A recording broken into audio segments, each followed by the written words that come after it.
Hi everyone, in front of me I've got Nokia X30 and let me share with you how to enable the developer options on this device. So first of all, let's enter the settings, and here we have to scroll down to the very bottom to find About Phone. Now we have to scroll down in order to find the build number, and as you can see, it will be at the very bottom of the list again. So right now, which may be quite confusing, we have to keep tapping on the build number until we will see that we are in the developer mode.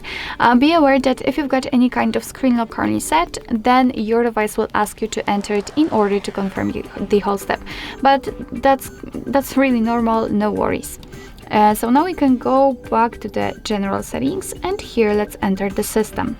And as you can see, almost at the very bottom we've got the developer options, so simply tap on it.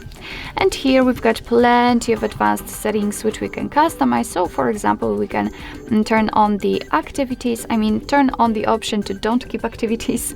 We can show view updates and change window animation scale. We can show surface updates, show visual feedback for tabs. Here we've got some options which are connected to the Bluetooth, but as you can see, also with the USB and the Wi-Fi, so overall connected with the networking and so on and so on. So really a lot of advanced options. And basically all you have to do in order to turn on the option is to simply tap on the switcher on it. And as you can see, it will be immediately activated and applied. Of course, you can turn it off the same way.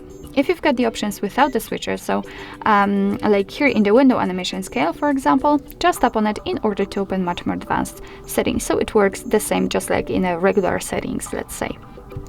So if you're done with customization of developer options, if you want to turn them off, nothing easier, just tap on the switcher at the very top.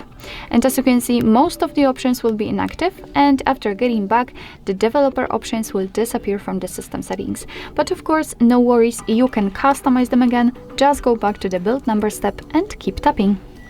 So basically that's all. This is how to enable developer options in your Nokia X30. Thank you so much for watching. I hope that this video was helpful, and if it was, please hit the subscribe button and leave the thumbs up.